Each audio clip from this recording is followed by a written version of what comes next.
às vezes até rapé mesmo, né? Você pode acabar desencadeando. Por quê? O estopim nada mais é do que qualquer desequilíbrio que você promova, né? Isso pode ser um trauma emocional, por exemplo, né? Que alguém acaba desenvolvendo algum problema. Então são situações de desequilíbrio, né? Que essas drogas utilizadas, elas causam, né? Assim, porque se causassem um equilíbrio, a pessoa não ia querer, né? Porque ela está querendo um estado diferente, né?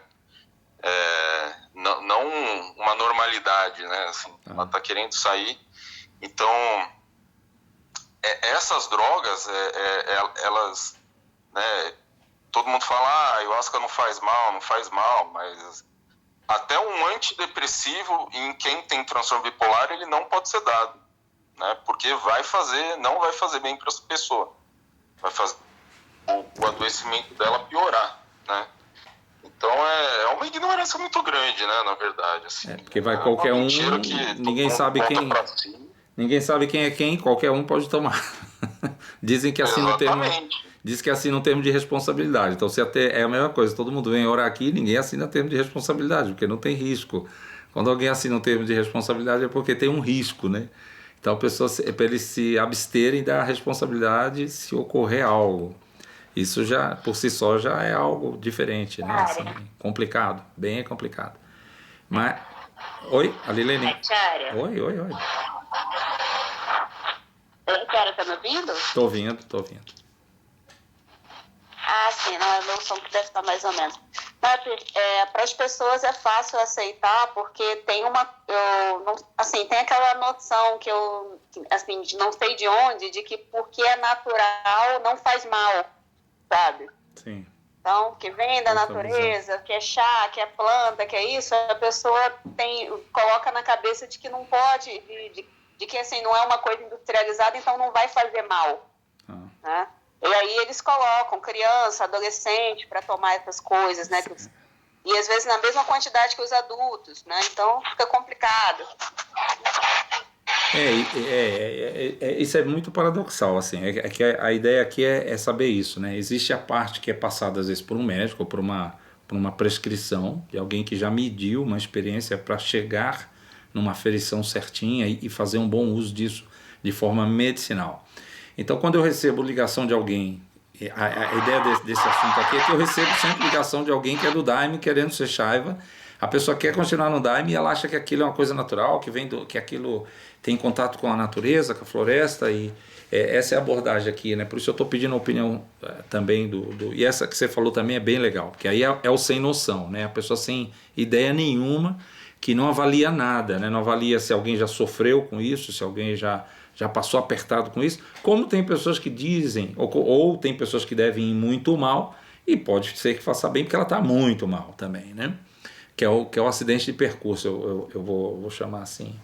Mas quando a pessoa me liga e fala, olha, eu queria ser um Shaiva porque eu gosto de Shiva, aqui no xamanismo eu adoro Shiva, e aí eu acho estranho, e eu passo a explicar para a pessoa que é meio difícil essas duas partes se unirem, né? E me estranha mais ainda que eu vi até tem um dos sites, deixa eu ver se está aqui, né? Eu vou ler, porque a pessoa deixou escrito, então é público, né? Sendo público eu posso ler, né? Sem ferir, sem ofender, já que a pessoa deixou aqui, para a pessoa poder ler o meu site, né? Quer ver? Deixa eu ver aqui, deixa eu ver se eu abro aqui. Quando a pessoa faz isso, tem uma influência tão ruim, eu digo na via do conhecimento, a gente está aqui, está propagando coisas. Se o xamanismo se é que é o xamanismo, porque isso na verdade é uma fusão, né? O que tem no Brasil é uma fusão, não tem xamanismo puro, né? Nos Estados Unidos sim tem, ou tem aqui na América do Sul sim, puros, mas não o xamanismo preconizado por uma pessoa da sociedade, né? Diferente, o xamanismo é uma coisa mais de uma tribo, né? E aqui está falando o site de xamanismo ancestral dizendo o seguinte: é uma cultura que já vem de 7.000 anos, não sei de onde, porque eles têm que ter isso medido por antropologia, né? A outra coisa eles dizem que essas coisas é enteógenas, que é aquilo que é capaz de levar uma experiência a Deus, uma experiência divina, né? E depois, quando ele fala isso aqui, ele fala que é uma planta sagrada, uma bebida sagrada que possui efeito similar à ayahuasca no período pré-védico, através da civilização do Vale do Indo. Então, quando a pessoa começa a colocar prescrição védica aqui, eu li sobre o Vale do Indo, eu posso falar isso, né? Eu posso ser bem arrogante com isso. É aqui que começa a minha abordagem, né? Assim, onde eu quero chegar, né? Com essa conversa. A pessoa escreve aqui, da Índia antiga, onde o xamanismo ancestral estava em evidência através do soma. O xamanismo ancestral estava em evidência. Aqui parece que a tradição da Índia foi feita pelo xamanismo. Isso aqui é um erro grotesco. Aí fala assim, do Vale do Indo, ancestral, já estava em evidência, onde o xamanismo ancestral estava em evidência, e que através do soma passou a fazer uso desta bebida sagrada para conectar-se. Se você é músico, olha, estudante tem de um, música, deixa eu apagar de aqui. xamanismo. Ai. My God. Acho que eu apaguei aqui, gente. Acho que entrou um... Vamos ver. Site? É do site. Aqui entrou um vídeo aqui. Então eu estava lendo, né? Deixa eu ver se eu consigo apagar isso aqui. Bom, aqui está dizendo o seguinte, de toda essa balbúrdia que eu estou vendo, né? Inclusive eu conversei com esse rapaz aqui, e ele é respeitoso, é uma pessoa respeitosa, tudo. Só que eu falei para ele, isso tem um engano no que você está fazendo. Assim, eu falo com relação não à ayahuasca, com relação à associação com o hinduísmo e associação com Shiva, né? A pessoa quer ter uma associação com Shiva em algo que não encaixa, tá? E aqui tem uma viagem, porque isso aqui vai dando uma volta no planeta sobre o uso de alucinógenos, de aditivos, né? Que na ciência eu vi essa referência como alucinógenos, né? Então, quando ele fala que isso migrou por toda a região do planeta, isso foi pelo subcontinente, e aí o xamanismo ancestral já estava em evidência através do soma, essa bebida sagrada pode conectar o grande espírito. Eu não sei o que é esse grande espírito na visão hindu, não consigo entender o que é isso. Na Índia, por volta de 4.000, o subcontinente indiano passou a sofrer diversas mudanças climáticas. Há 4.500 anos não sofreu mudanças climáticas. A mudança climática da Índia tem 10.000 anos. Outro erro geográfico aqui de referência, né? Histórica, né? Aqui está falando que essa bebida tomou novos rumos e aí foi para outros locais, a mesma bebida. Olha que coisa séria isso aqui, né? Porque aqui está falando que foi para a Grécia, para não sei o quê. Eu sei que todos esses povos tiveram bebidas que tiveram alterações, sim, isso é aceito, mas não a bebida da Índia. A bebida, porque para cada lugar teve uma tribo, tem pessoas que têm seus costumes meio parecidos com bebidas locais, com bebidas que são produzidas mediante o local, até por causa do clima. Isso não cabe muito bem. E eu queria achar uma outra situação que eu vi aqui, que também é bem fora. E eu gostaria de ler, porque é tão... Isso aqui dá uma volta ao mundo, né? Isso aqui fala que quem... Cadê? Deixa eu ver se eu consigo ver...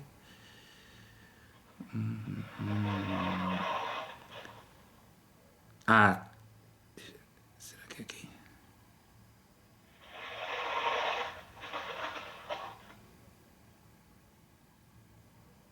Bom, eu não encontrei. Aqui tem uma citação no meio desse texto que fala até que isso foi introduzido pelos rishis, pelos brahmanes, pelos sacerdotes. E aí eu tenho que de novo dizer que não, porque para ser introduzido por eles e para ter essa prescrição de quem tomou, que não existe, tem que estar escrito primeiro nas escrituras da Índia. Quando você fala de um rishi, o rishi é quem revelou as escrituras da Índia. Quando esse rishi revela, ele vai revelar o que ele faz.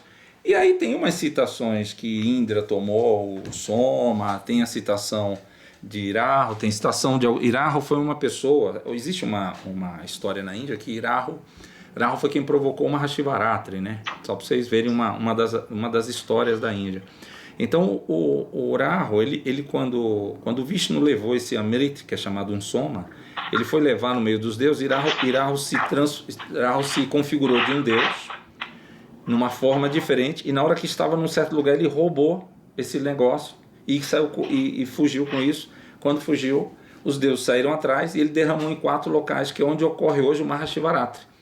Mas este contexto não tem nada a ver com isso daqui, que Soma na Índia se fala em vários tratados, em várias partes de escritura, Shatapatha Brahmana, Atharva Veda, Rig Veda, Mahabharata, Bhagavad Gita, todos se referem ao que é o Soma, e todos deveriam, primeiro, todos deveriam ter, porque Deus, na Índia não se pode revelar e ter contradições, as revelações não têm contradições. E aí quando você lê sobre o Soma, a não sei quando você lê alguma referência de uma bebida dentro do Dravyaguna Vidyana, que é a divisão, a divisão de conhecimento das plantas na Índia, que é uma ciência, né? Que aí tem que examinar os tratados de descrição de plantas, e aí tem sim os pareceres de plantas alucinógenas, mas ninguém se atreve a dizer que é o Soma, ninguém se atreve, porque não consegue, num exame de escritura, dizer assim, o Soma saiu daqui e veio para cá, o Soma é isso aqui, se produziu aqui, se disseminou aqui e chegou aqui. Isso não existe, essa referência, não existe. E até quando a pessoa lê um texto batido, que tem até na internet, até aqui no Wikipedia, ele dá divergência. Aqui fala assim, nós tomamos o Soma e nos tornamos imortais, ele nos leva à luz, ele tem fundo nos deuses, ele pode sanar a hostilidade, ele pode sanar os males que as pessoas podem causar a mim, essas coisas. Essa é uma das explanações sobre um stotram, que é falado no Rig Veda 8.48.3. Apama somam mrita bhuma agama jyotira vidama devam ken unam asman krinavat aratin ken undurti amritam mrityayasya. Então isso aqui, esse verso, que ninguém, e assim, quando a pessoa vai ler isso, tem que observar o decorrer dos textos para ver antes e depois ao que está se referindo. E essas transliterações, geralmente, ela é feita por um ocidental. E é um ocidental que, assim, dá a entender que ele gosta de alguma coisa ligada a isso, né? Porque ele faz uma transliteração tendenciosa. Quando a gente pega um adepto que translitera, muda tudo. Muda a transliteração. E Soma é uma palavra que tem várias conotações. A bebida que fala na Índia. Primeiro erro, né? Que eu quero ver se eu consigo esclarecer isso, para ver se as pessoas diminuem essas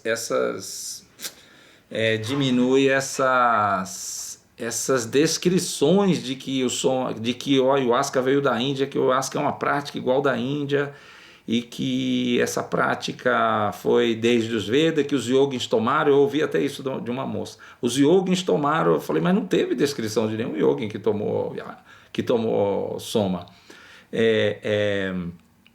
Assim como as histórias que conta é de um hábito cósmico, não humano. Se isso não é humano, como é que a Soma pode estar associada a uma bebida daqui da América do Sul, que é outro continente, ou de qualquer outra? O que o pessoal faz é buscar alucinógenos, que geralmente está ligado a cogumelos, né? Como eu li sobre a Flaia agarica, que diz que é um cogumelo lá da Sibéria, que é ligado ao xamanismo siberiano. Até aí isso é aceito, eles são xamânicos, eles tomam alguma coisa. Sempre em religiões, em vias de religiões, ou alguma prática antiga, e ela é prática que eu classifico como esquerda, que é aquela que não vai transcender, não vai abrir estados de consciência, não vai dar reações maléficas. Essas são chamadas de direita. As que dão reações maléficas levam um estado de consciência induzido, que é uma consciência falsa, né? Ilusória, que é conotada como uma alucinação. Isso é de esquerda, tá certo? Essa é a ideia aqui.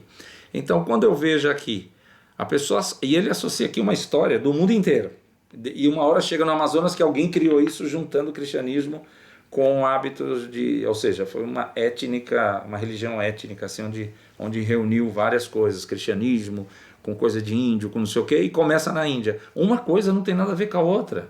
Uma aqui eles comem carne, bebe álcool, vai tomar chá, vai fazer não sei o que. Alguns são vegetarianos por moda. Na Índia tem a prática do vegetarianismo ou de orações, é por questão iniciática. E essa questão iniciática, ela está ligada à prescrição dos deuses, à prescrição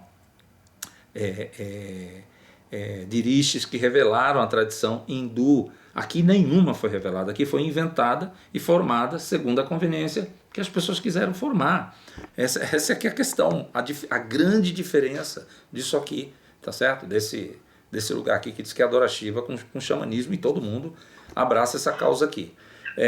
Outra coisa, vou ler um texto, uma parte de um texto sobre os Vedas, de fato, e isso aqui está no Rig Veda, para ver se a gente entende a diferença, né? Ou se os supostos xamânicos ou pseudo-xamânicos entendem essa diferença aqui. Aqui está dizendo aqui é o Suktan, né? O Suktan de Rishi Vamadeva, que é um rishi de fato, isso aqui não está ligado a nenhum contexto xamânico, está bem claro, né? Ele diz o seguinte, ele fala que a expressão mística dos rishis, que é a expressão iniciática, místico quer dizer iniciático, né? Ela é uma das metas da tradição, que é o fundamento preservado e ensinado por um sábio, né? Começa nos rishis. Então, a fundação de Guru Shishya Parampara. Guru Shishya Parampara é uma tradição que o primeiro guru foi um rishi. Primeiro vem Shiva e depois tem a descensão do conhecimento pelos rishis.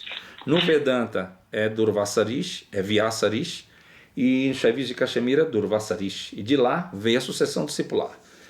No xamanismo não tem essa sucessão discipular prescrita no Rig Veda. Então já tem uma primeira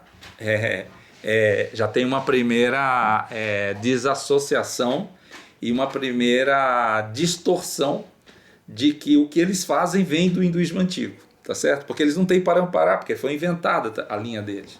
Não é uma tradição como na Índia que se chama ortodoxia, né? Então o Guru Shishya Parampara, ou transmissão dos Vedas ou dos Tantras, né? É uma transmissão onde tem uma precisão do conhecimento que é bem definida, tá certo? Tem um propósito iniciático e espiritual, com onisciência, tem adição de onisciência dentro disso, e é usado, geralmente essas prescrições são sempre adicionadas a mantras, assim como vocês, né? São discípulos. Uma das coisas que vocês fazem aqui são ligados a mantras. Vocês não fazem mantra usando maconha, vocês não fazem mantra usando cannabis, você não faz o cannabis, vocês não fazem, que é a mesma que a maconha. Vocês não fazem mantra usando bang, vocês não fazem mantra usando fly agaric, vocês não fazem mantra usando nenhum tipo de cogumelo, nenhum tipo de DMT, nenhum tipo de LSD. Então, isso se chama Guru Shishya Parampara. Ou seja, se você tiver um êxtase, vai ser pela prática. Vai ser pela sadhana, pela exaustão da sadhana, ok? Então, o Guru Shishya Parampara, que é passado desde tempos imemoriais, através dos rishis, né? E por prescrição, que a maioria das escrituras são cantadas, como eu fiz agora, uma recitação iniciática, né? São cantadas, são expressadas através do quê? Aqui é expressado através de mantras. Então tem o originador, que é um rishi. Do rishi é que vem a sucessão discipular humana depois. Do rishi vem os chandas, a métrica. Da métrica vem o devata, a entidade adereçada a quem eu estou cantando, a quem eu estou oferecendo as orações.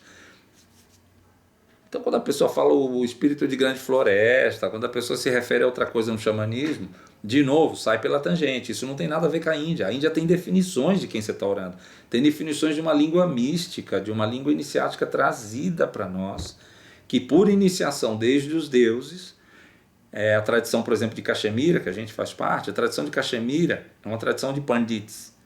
Então, os mestres de Cachemira são pandits e acharyas. E essa tradição humana veio de origem dos rishis.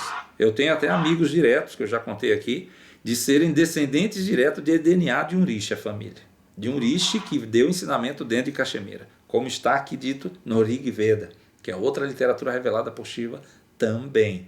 Então, isso aqui já dá uma diferença grotesca, tremenda, de que xamanismo não veio da Índia e não tem influência da Índia, tá bom? Outra, as pessoas dizem que o soma é uma bebida. Soma é conotado como como bebida também, mas não só como bebida. E dependendo do que se está lendo, aqui a bebida, o êxtase, a transcendência, a imortalidade pode estar ligado à absorção de conhecimento. A absorção de conhecimento nós chamamos de soma, nós chamamos de amrita, dentro da expressão iniciática, da elucidação iniciática das escrituras da Índia. Então, quando eu abro o Rig Veda, o que eu estou fazendo aqui é um amrita, é um soma. Então, assim, é um engano muito grande, e as pessoas querem discutir com você, querem debater, querem refutar. E essa semana eu gravei alguns áudios para algumas pessoas. Mês passado aconteceu isso, começo do ano aconteceu isso, tem sempre alguém procurando isso. E eu falei para a pessoa assim: se você gosta tanto do xamanismo, se você é tão adepta, se você acha que você nasceu para isso, se você tem identificação com essas plantas que você diz que tem, então transcenda e evolua por aí. Você não precisa buscar outra coisa. Quando você busca outra coisa, é porque o que você está fazendo não é completo. E não é completo porque foi inventado, né? Eu vi, inclusive, na declaração do filho do Chicanese, falando do filho dele, que é neto do Chicanese, que morreu, alguns índios expressando o erro que eles chamam dos brancos, né? Alguns índios, dos brancos que estão prescrevendo a prática do daime, que é deles essa prática, né? Dos índios do Amazonas, do Peru, da Bolívia, daqui da América do Sul, né? O daime, ou do Amazonas, né? Então, índios expressando isso, uma coisa interessante, né? Eles expressando uma prática que para eles é autêntica, que para eles veio de gene já, de prática desde pequeno. Alguém tem um parente, alguém tem um parente que às vezes é o cacique, a pessoa se cria dentro da tribo, aí essa pessoa é adequada, assim como na Índia o processo iniciático vem disso, de uma pessoa seguir uma tradição, ter um guru, ter um preceptor que dentro dentro dessa característica hindu, né, que tem uma influência divina, uma influência ligada a muitos preceitos, incluindo um dos mais difíceis, a elucidação do sânscrito, né, a leitura dessas métricas, a leitura como é passado pelos rishis, né, quando a gente lê um Upanishad, um Samhita, um Taittiriya Upanishad, um Brahmana, um Shatapatha Brahmana, que inclusive cita soma não como bebida. O soma é dito como um senso de estado de algo que você ingere. Quando eu falo ingere, no senso humano é beber, mas quando eu falo no senso das escrituras, pode ser absorver conhecimento. Agora vocês estão bebendo conhecimento. Você poderia dizer assim, vocês estão tomando o soma dos Vedas. Estou acabando de ler. Sabe? Então é algo desse tipo. Então aqui o cara fala, não, o soma era uma planta que é tal coisa, que é plantado no Himalaia, mas não tem essa associação nos Vedas. Tem que ter. Todo o Rig Veda. Oi? Então o Rig Veda, o Atharva Veda, o Yajurveda, todos eles têm exame científico para não ter enganos. Até um rio da Índia que é chamado de Saraswati foi encontrado 1.500 quilômetros pela prescrição do Rig Veda, através dos hinos, através dessas métricas, né, dessas recitações e do significado delas, da propriedade que tem. Então, quando a pessoa não sabe ler nada disso, não tem iniciação em nada, não tem guru, e se tiver guru, tem que aprender, como vocês estão ouvindo e aprendendo. Essas pessoas não têm esse histórico e elas querem fazer aferição de como é a cultura hindu. É impossível chegar nisso. Então, hoje eu estou abrindo isso como um questionamento, né, de uma forma mais sucinta, mais educada possível. Estou pedindo a opinião do Leonardo, que eu até agradeço, que é uma pessoa que convive aqui conosco, tem bom senso. É uma opinião científica disso, porque uma coisa é uma prescrição científica para mim, outra coisa é uma pessoa como é que chama? Prescrever algo dentro de uma religião e lá associar que é de outra linha, que é lá antiga, e escrever um texto que o hinduísmo era todo movimentado por uma bebida. Se o hinduísmo fosse movimentado por uma bebida que comparada com a que é daqui, que prescreve-se como alucinógena, né? Pelo menos nos sites de prescrição científica, não dá para questionar a ciência, né? E tem ainda os efeitos, vamos dizer, maléficos, né? Os efeitos negativos, né? Alguns até de morte, né? A Índia não teve isso, e se a Índia tivesse isso, teria um problema. O hinduísmo não existiria. O hinduísmo seria uma tribo. Certo? O hinduísmo não é uma tribo. O hinduísmo é dividido, primeiro, sucessão de rishis e divisões de conhecimento. As divisões de conhecimento nascem aí, medicina, as divisões da medicina. Nascem, e se eu perguntar para um xamânico, aí um suposto xamânico, um pseudo xamânico, qual é o nome, tem um som aí. Tem um som aí, pessoal. Se vocês puderem, assim, desligar o microfone, eu agradeço. Ligar o microfone, tá bom? Se eu perguntar para qualquer pessoa daqui que associa com a Índia qual o nome da ciência das plantas na Índia, ninguém vai saber. Eu não vou falar aqui no vídeo para não virar uma ajudinha, eu não vou dar essa ajuda, né? Depois eu falo para vocês. Existe um nome específico na Índia para a ciência do conhecimento das plantas. No Shaivismo temos uma divisão e nos Vedas, tá? Que o Shaivismo é diferente da tradição védica. A tradição védica tem devoção a Shiva, tem linhas shivaístas, mas tem linhas que são tântricas especificamente, que são as sampradayas, as tradições nas quais tanto os Vedas como os Tantras foram revelados para algumas tradições. Então, quando esse conhecimento, uma pessoa define da Índia alguma coisa e não sabe de onde vem, e não vem de uma escola, está perdido isso aí, está vago. Tá? E ele geralmente vai ser tendencioso. Eu estava em Búzios, me chamaram para ir no Natal de Casa da Índia. Eu vou explicitar isso aqui, porque isso eu posso deixar aberto, porque se as pessoas tiverem dúvida, vão debater comigo, me chamar para uma live, e a gente vai debater, não tem problema nenhum. Né? Vai ser até divertido.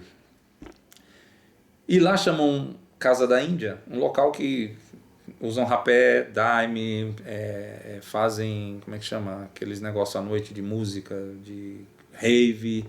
Isso não tem nada a ver com a Índia. Até ontem, até onde eu sei aqui lendo as coisas, nunca vi ter essas coisas associadas a conceito hindu. E eu fui lá, me chamaram para ir lá conhecer, porque disseram que era bom tudo. Eu falei, bom, vou lá ver. Não demorei 5 minutos. Vocês podem acreditar, uma reação kármica assim incrível. Deus sempre me põe nisso assim de uma forma muito benéfica. Um rapaz veio me conhecer, a moça me apresentou e ele já foi me falando que tomava daime, que ele era inclusive Hare Krishna, né? Depois eu fiquei sabendo que tem um Hare Daime, né?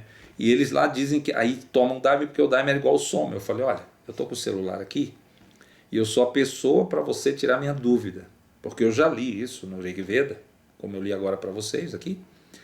Para gente que examina, a gente já chega no verso e já lê. Quando a pessoa não examina nada, não sabe o que está acontecendo, porque os Vedas têm milhões de versos, né? Dezenas de livros, então tem que saber onde examinar isso. Eu falei, olha, eu estou com o celular aqui, eu consigo baixar até o Rig Veda. Você poderia me dizer o capítulo e o verso para que eu confirme o que você está falando? Perguntei isso de propósito. Esse capítulo aqui, você sabe de cabeça que esse verso é muito discutido na Índia.